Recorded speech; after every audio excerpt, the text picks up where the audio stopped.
Bismillahirrahmanirrahiim. Saaxiibadaan halkan ku midownay isla markaasna aan ku saaxiibnay janalkeena Sucamada Media ku soo dhawaada warbixin kooban oo aan uga hadli doono sida uu ra'iisul wasaaraha dalka Soomaaliya Maxamed Xuseen Roble ku qaadan karo kaalinta hogaamineed ee uu marayo wadankeena Soomaaliya marxaladan kala guurka ah. Warbixintan daawaday haddii aad xiiseynayso marka hore la ciyaar muuqaalkan oo la wadaaga saxaabtaada si aan u helno saaxiibo fara badan oo adiga oo kale waa ku mahadsan tahayna daawashada muuqaalkan iminka daawanayso subscribe-na inoo saar janalkeena gambaleedkana inoo raaci si aad u hesho macluumaadkeena weliba aad u noqoto qofka ugu horeeya ee hela xogaha daahsoon ee aynu bartan soo gelino. Markaana daawade ku soo dhawo warbixintii aan ku ballan qaadnay oo intaasi kasii faahfaahsan. baajinta uu ra'iisul wasaaraha xilgaarsiinta Maxamed Xuseen Roble baajiyay dibadbaxyadii Jimcaha iyo heshiiska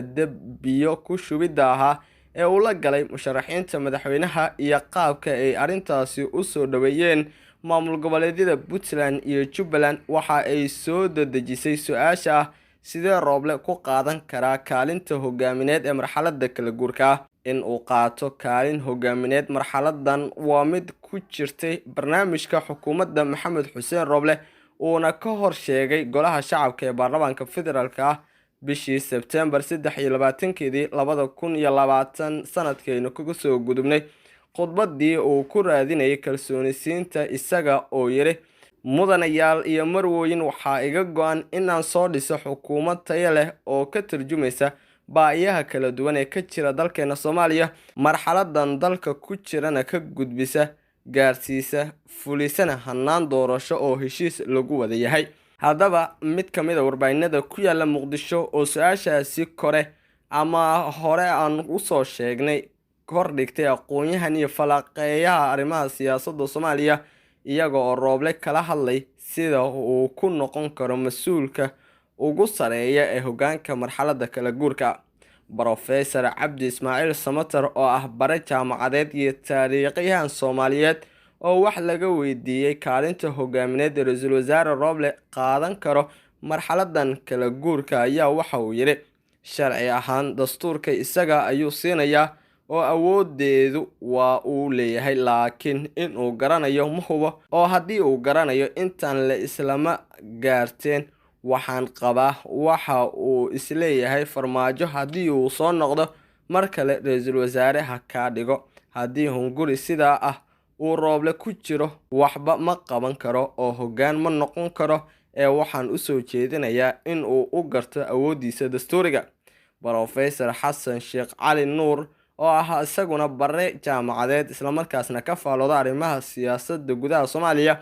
ayaa sheegay in xasiloonida Muqdisho iyo in la aado doorashada guud intaba ay ku xiran tahay sida Maxamed Xuseen Roble oo ah ra'iisul wasaaraha xilgaarsiinta uu u qaato kaalintiisa hogaamineed ee dastuuriga isagoo inta raaciyay Roble ma noqon karo nin madax bannaani iyo awood leh oo hoggaan u noqda marxaladda kala guurka inta farmaajo uu sii haysto awoodaha qodobka 9aad ee dastuurka. Professor Xasan Sheekh Cali Nuur oo ka hadlay sida ra'iisul wasaare Roble uu u noqon karo hoggaanka marxaladda taagan ayaa waxa uu yiri Roble waa inuu noqdaa nin madax bannaan uuna isticmaalo awoodda dastuurka siiyay gaar ahaan kuwa xukuumad xilgaarsiinta oo aanu noqon nin kale ku dhex jira. Dhanka kale doorashada iyo hogaaminteeda waxa uu Professor Xasan Sheekh Cali Nuur hadalkiisa ku soo gabagabeeyay waa in uu Roble magacaabaa koox la taliyaal ah oo uu abuuraa kalsooni waana in uu tagaa Kismaayo iyo Garowe isagoo aan ka socan farmaajo una sharaxa aragtidiisa la xiriirta hogaaminta dalka ee marxaladda kala guurka ah una meel hoose ka soo bilaabo. Dhankiisa Professor Maxamed Xaaji Ingiriis oo ah cilmi baare iyo taariikhyahan Soomaaliyeed oo aan wax ka weydiinay hogaaminta uu ra'iisul wasaare Maxamed Xuseen Roble waa in ra'iisul wasaare Maxamed Xuseen Roble uu xilkiisa iyo awoodihiisa dastuuriga ah garto hadda ma garanayo ee awoodda xukuumadda ee wadanka looga saarayo marxaladda kala guurka ee dastuuriga waa isaga waa in uu soo ceshtaa awoodahaasi ka maqan oo uu ka baxa inuu yahay gacan yaraha madaxtooyada beesha caalamkan ah waa in ay Roble gacan ku siisa in uu helo awoodaha hoggaanka ee marxaladda kala guurka ah, ayuu intaasi raaciyay Professor Maxamed Xaaji Ingiriis.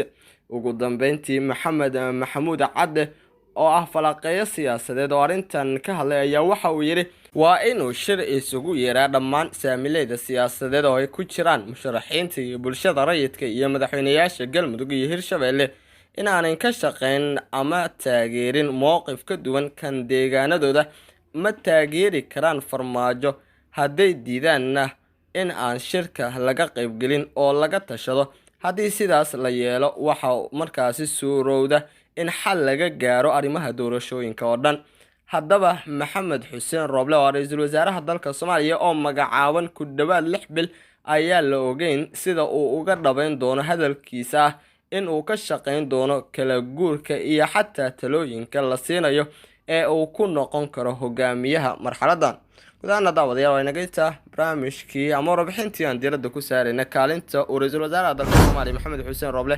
ku yeelan karo xaaladan kala guurka ah ee uu dalkeena marayo, isla markaasna muranno fara badan ay markaasi ka taagan yihiin. Waa ku mahadsantahay.